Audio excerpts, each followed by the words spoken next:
Vamos a continuar entonces y pues tenemos el honor también de contar en esta ocasión con el doctor Víctor Manuel Martínez Bullegoiri. Él nos hablará de aspectos jurídicos en la relación médico-paciente.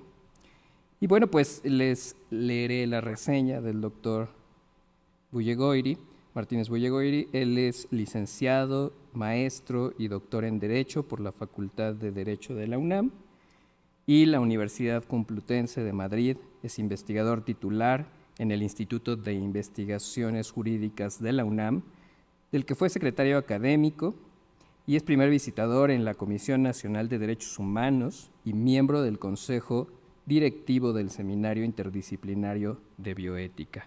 Muchas gracias, doctor, por estar aquí.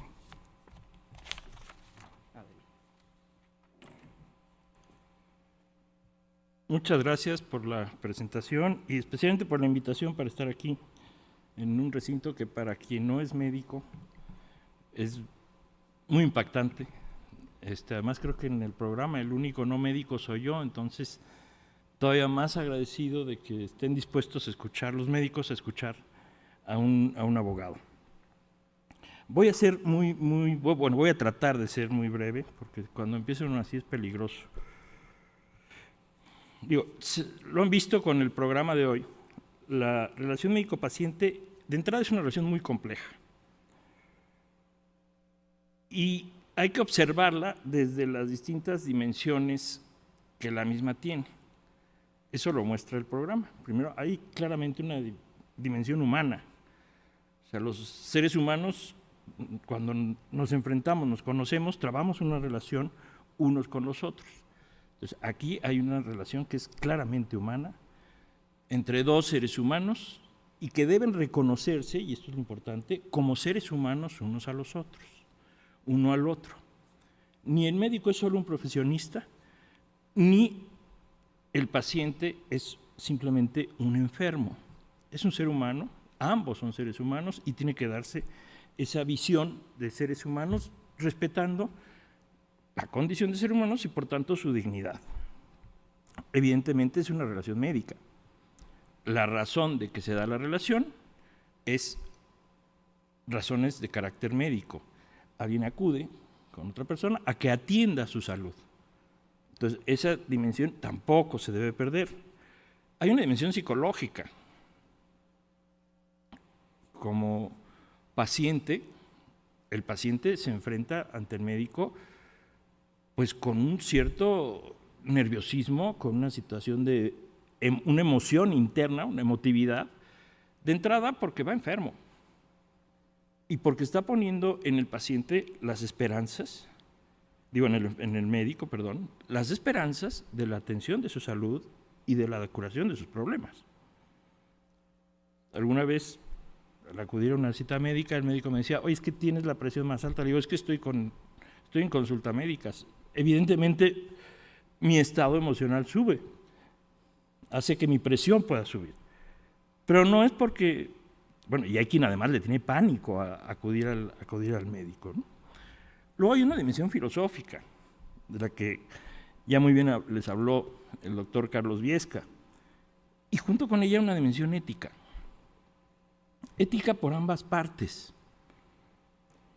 Ambos tienen que acudir a buscar realizar también valores en esa relación.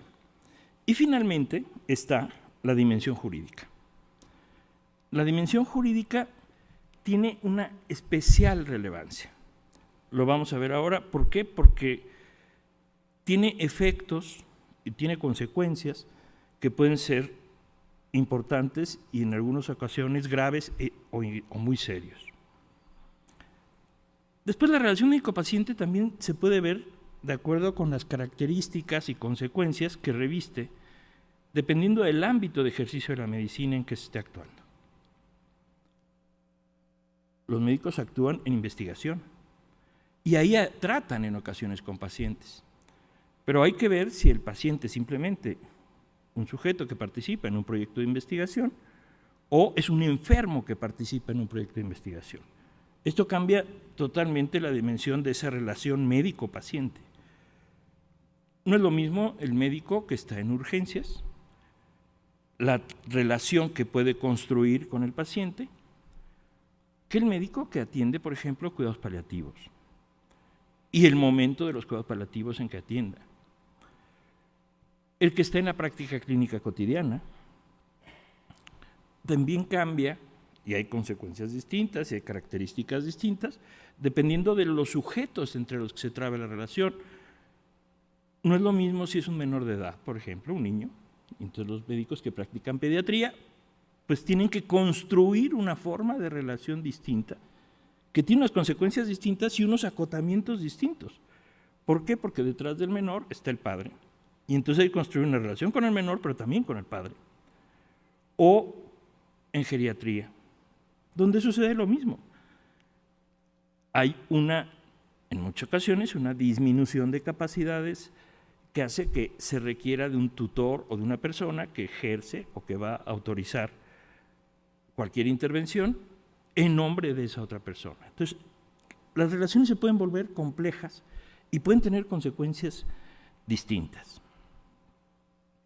Ahora, no cabe duda, y esto es una realidad que estamos viviendo hoy, que la relación médico-paciente está en crisis.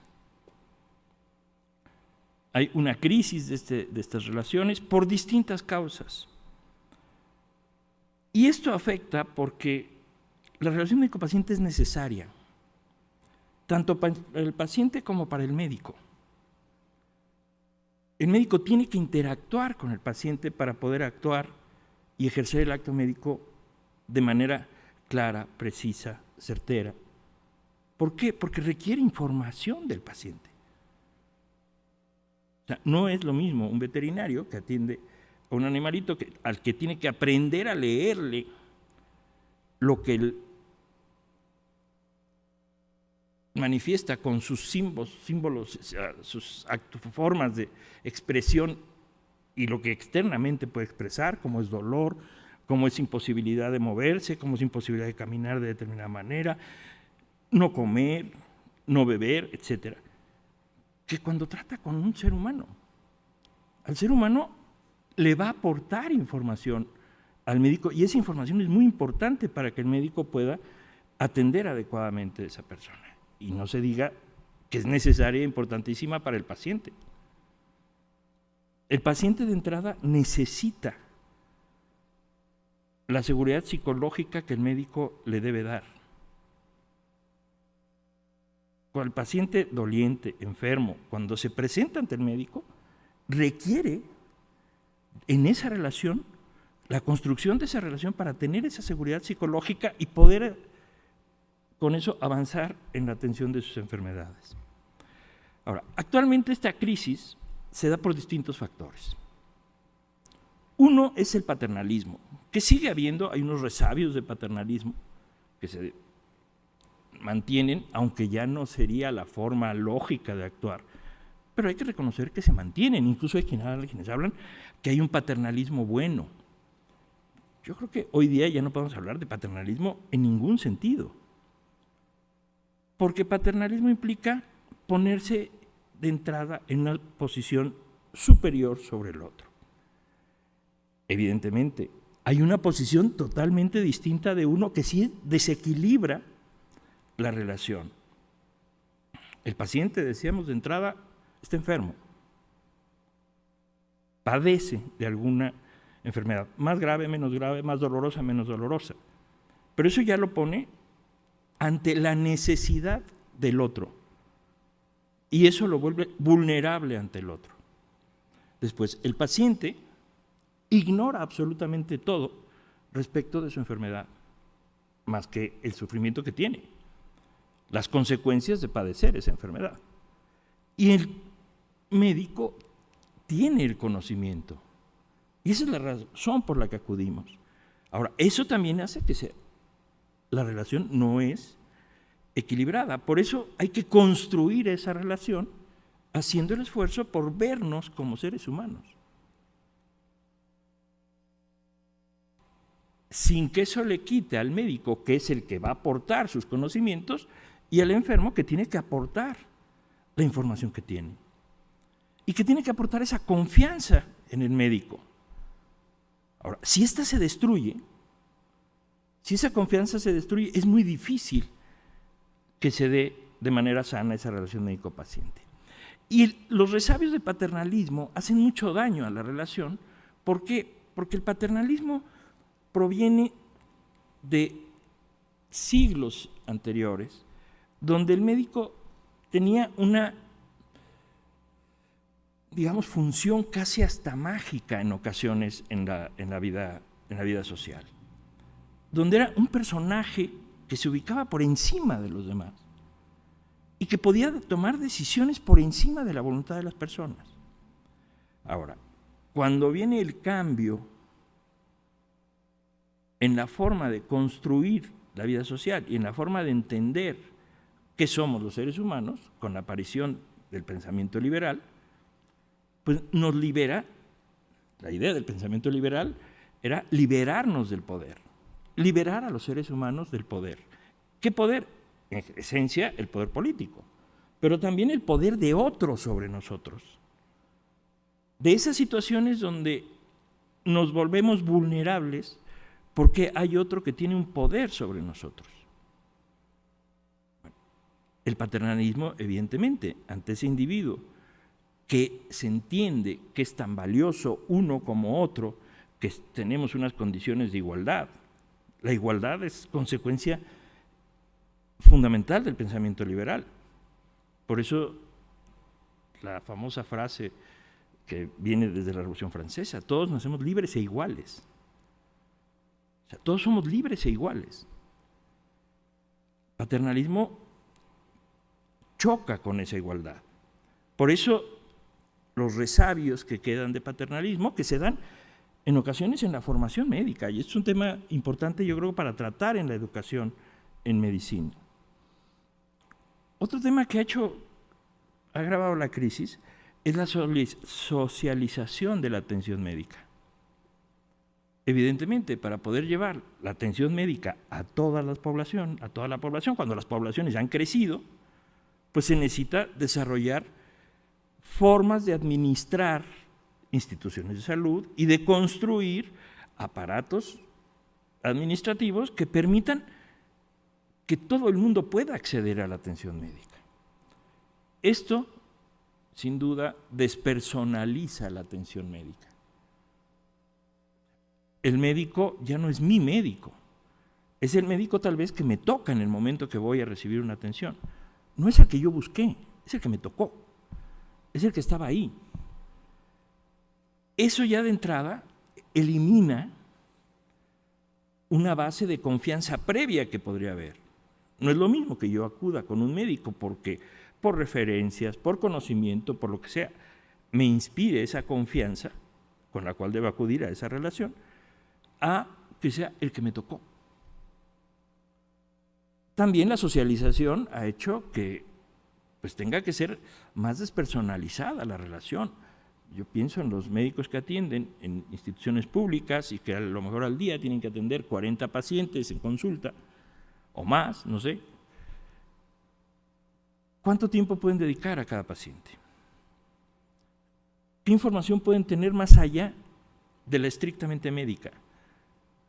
Información respecto a quién es esa persona. Decíamos, se trata de relación de seres humanos. ¿A quién es como seres humanos? ¿Cuáles son sus formas de pensar? ¿Cuáles son sus convicciones? ¿Cuáles son sus creencias?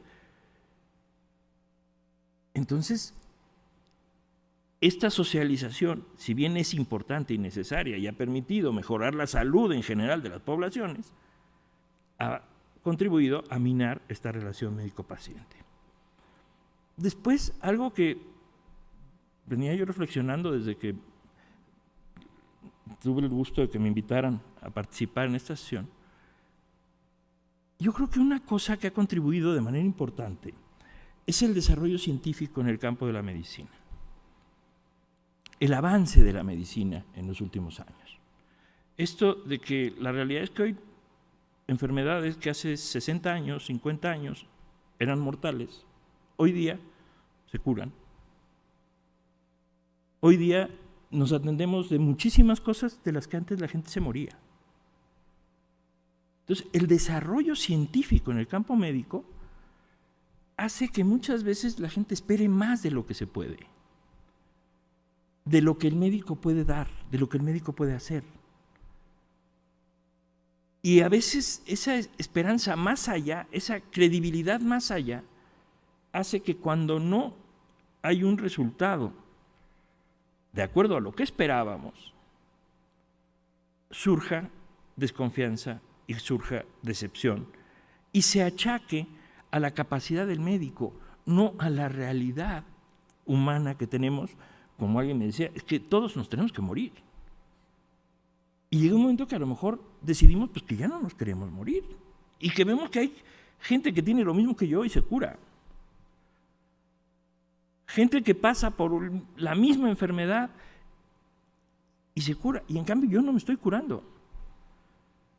Y entonces empiezo a preguntar, oye, pero a ti, ¿qué médico te atendió? Como si el médico fuera, uno tuviera el toque mágico y el otro no. Evidentemente, hay médicos con más conocimientos, con menos conocimientos, pero en general la atención médica, yo presumo que siempre es de la mejor calidad dentro de lo que puede hacer el médico. Después, la tecnificación y la tecnología. Medios de diagnóstico. Hace unos días un amigo se operó de la próstata y lo operaron con el Da Vinci. Nunca me platicó quién era su médico, pero me platicó todas las maravillas del Da Vinci. Es que el Da Vinci hace, es que el Da Vinci... Muchas veces he escuchado gente que dice, yo voy a ir a atenderme en tal hospital, porque ahí tienen el mejor equipo. Lo último. Dice, bueno, y a mí me preocupa no las máquinas, me preocupa quién está detrás de las máquinas. Un médico, me imagino, que no sepa del tema, puede hacer tanto daño con el Da Vinci o a mano limpia. O sea, seguramente el robot no hace solo las cosas, necesita que alguien lo dirija. Los maravillosos equipos de diagnóstico que existen hoy, resonancias de un tipo, de otro, si no hay un médico con el conocimiento para interpretarlo y después para poder aplicar un tratamiento a lo que diagnostique, pues de nada sirve tener esas maravillas de máquinas. Pero eso sí ha llevado a eso, a que la gente empiece a confiar más en la tecnología que en la capacidad y en la habilidad del médico. Y otro tema finalmente que evidentemente es grave, que es la mercantilización de la atención médica, que es ese construir un sistema mercantil para dar atención médica a una parte de la población pero de altísimo costo. Muchas veces más allá de lo que resulta razonable. Y eso hace que también las personas tengan o tengamos una cierta renuencia ante la atención médica. Y ya cuando de entrada decimos, es que este médico es muy bueno, pero qué bruto, te cobra como si fuera Dios y te fuera a curar así. Bueno, ahí yo creo que hay un tema que también se tiene que atender. Esa mercantilización también ha hecho que tengamos hospitales de altísimo nivel, que hay algunos que se anuncian como de los mejores del mundo, pero a los que puede acceder una pequeñísima parte de la población. Y esto impacta en la igualdad social y en la confiabilidad de la sociedad en la práctica de la medicina. Ahora, ya desde la perspectiva del derecho en sí, tenemos algunos temas centrales. En primer lugar, la relación médica en el mundo jurídico, a pesar de esas dimensiones que hemos visto que tienen esa importancia, la dimensión de la relación, esas dimensiones filosóficas, ética, etc., para el mundo jurídico es un contrato de prestación de servicios profesionales. Ahí es donde se enmarca la atención médica. La práctica de la medicina es el ejercicio de una profesión. para el derecho es una profesión más. Evidentemente, tiene un valor importantísimo, pero para el derecho es una profesión más y está regulada en su ejercicio como muchas otras profesiones. Evidentemente, las profesiones que tienen una regulación más estricta y más severa son aquellas que en su ejercicio pueden causar o impactar de manera más importante a los individuos. Entonces, por ejemplo, la profesión médica, evidentemente, una mala práctica médica, pues puede causar incluso la muerte de un paciente.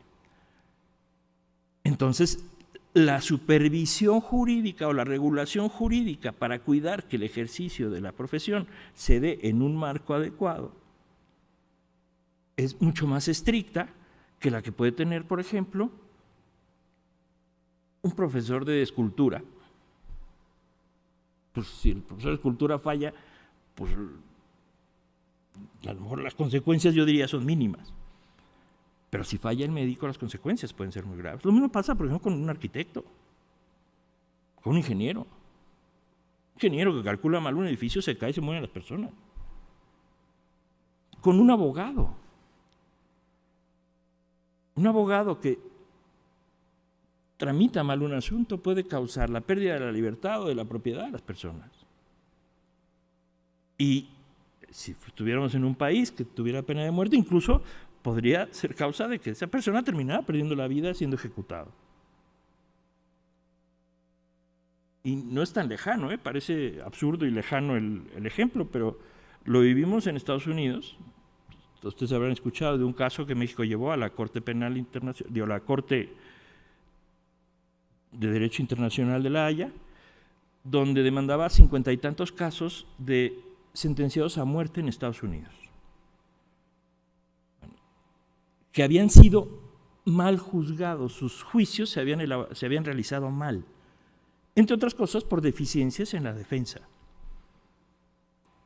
La Corte revisó los casos y dijo que efectivamente fue así. Sentenció a Estados Unidos a que repitiera todos los procesos y que ahora sí estuvieran debidamente asesoradas esas personas. Algunos se repitió, pero producto de eso más de 30 personas dejaron de ser ejecutadas en Estados Unidos. Entonces, sí, las consecuencias en cualquier ejercicio de profesión pueden ser más o menos graves, pero existen esas consecuencias. Después hay también todo un marco jurídico para la prestación de servicios médicos.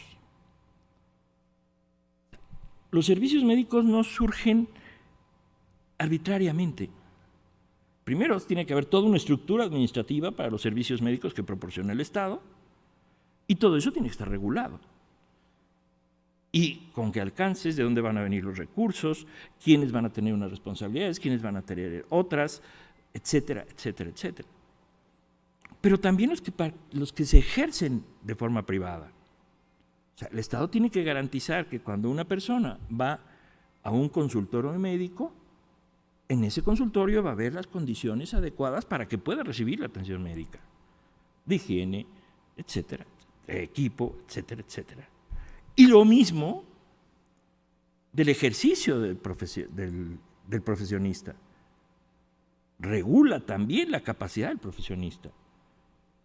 Yo no puedo mañana abrir un consultorio y poner ahí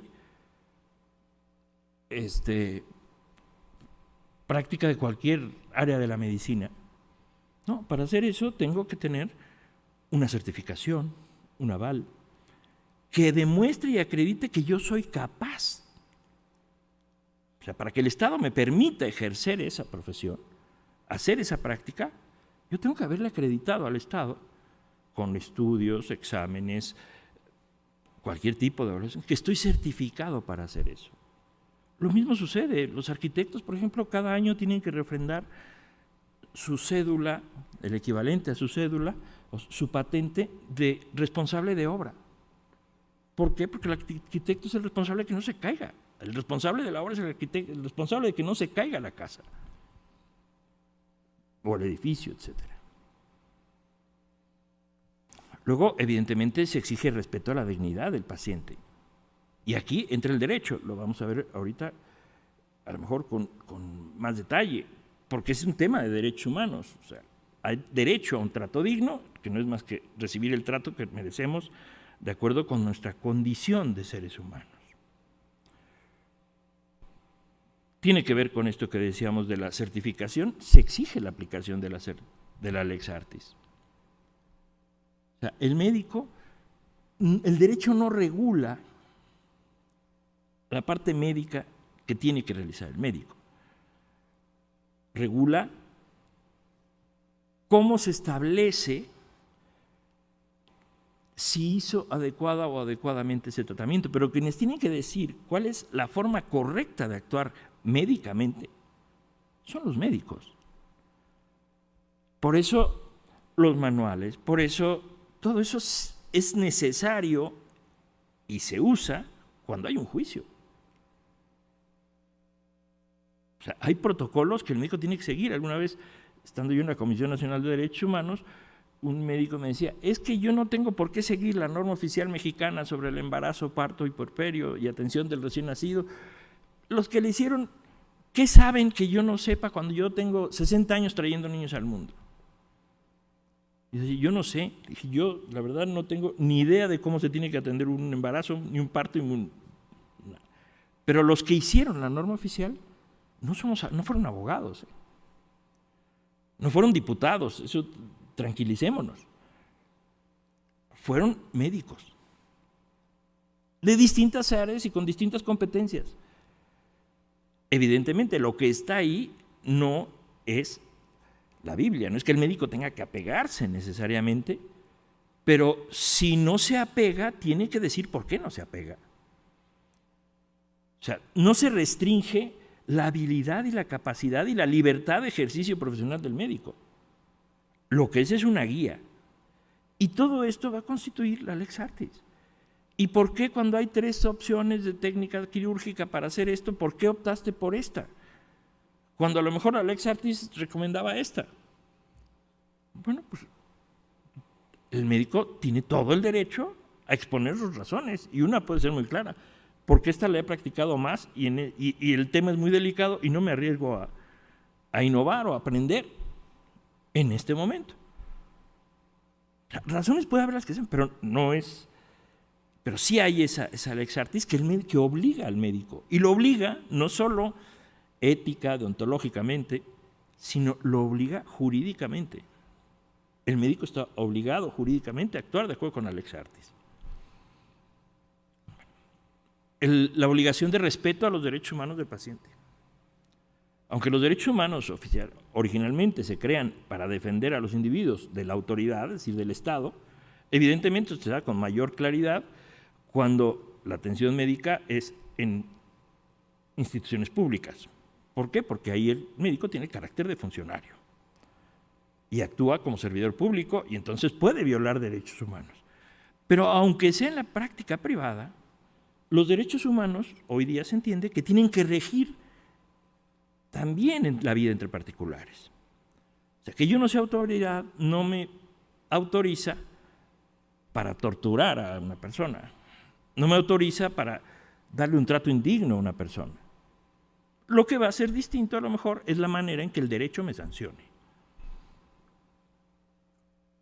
Y luego, tema central, el respeto a la libertad y autonomía del paciente.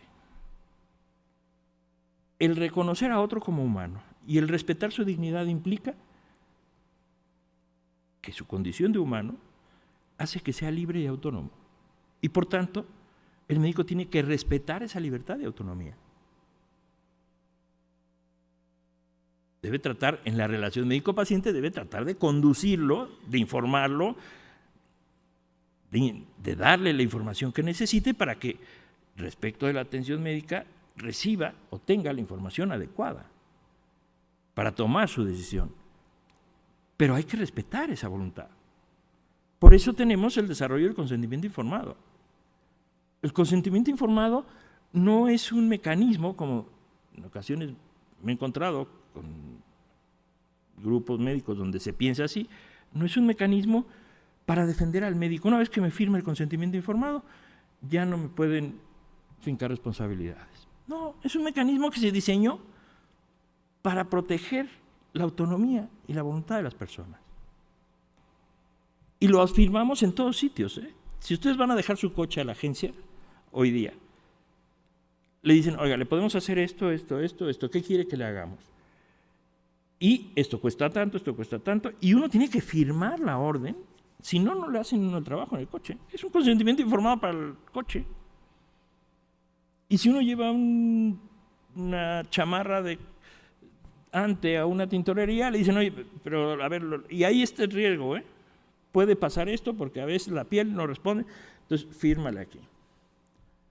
Y uno tiene que asumir riesgos, pero uno es el que tiene que asumirlos. Y tiene que ser consciente de esos riesgos.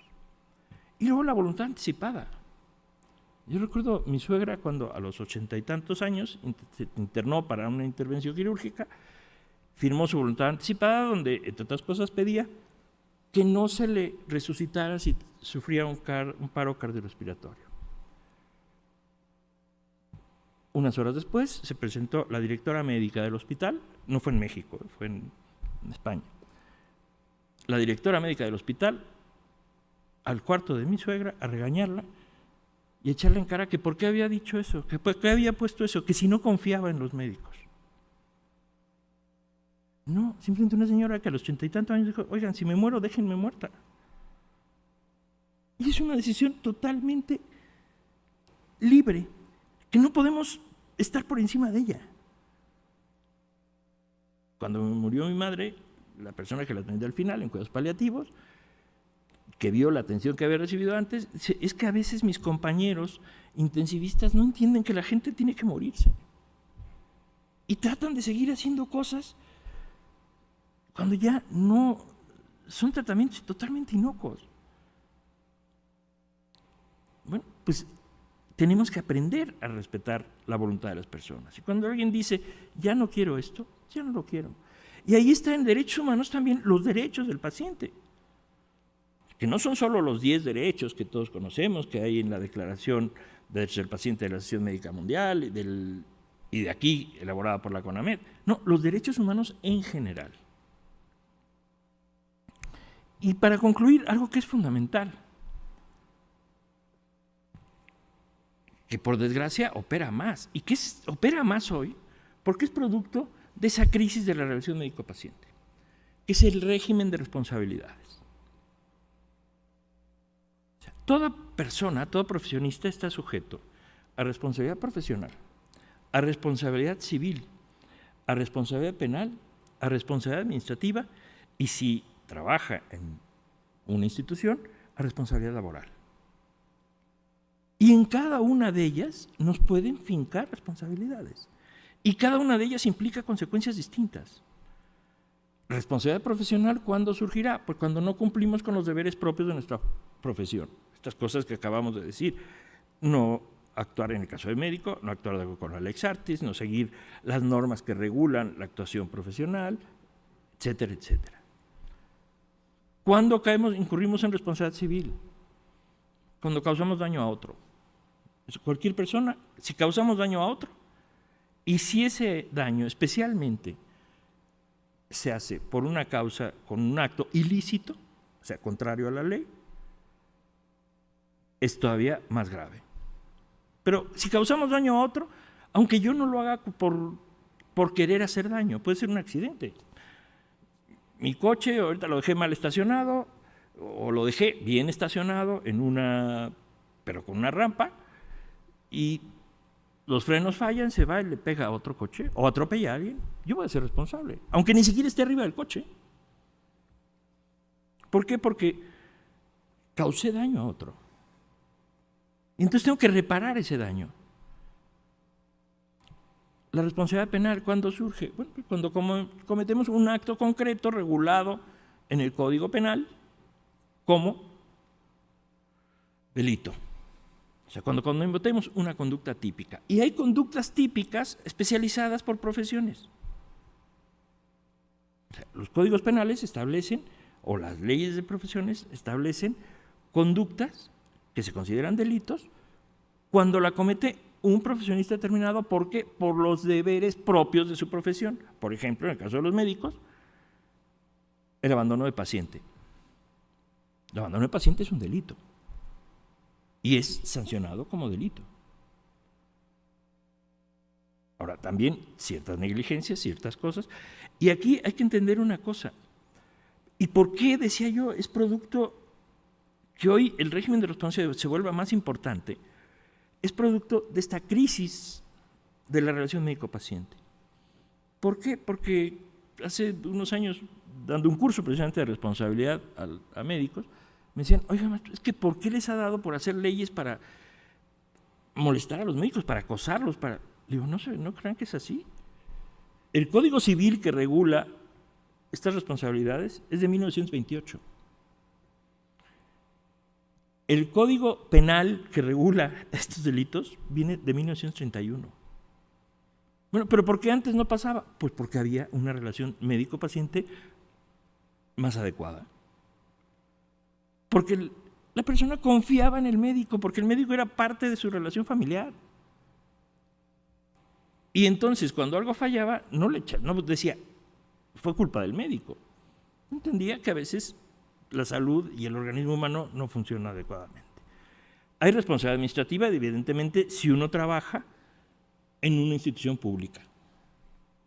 Y entonces puede seguir un procedimiento administrativo que tiene distintas sanciones, que va desde la amonestación privada, o sea, en regaño en privado, pero puede implicar hasta multas y, lo más grave, la separación del cargo y la destitución o la inhabilitación para ejercer en la función pública un cargo determinado. Entonces, si vemos, el marco de responsabilidades es muy importante.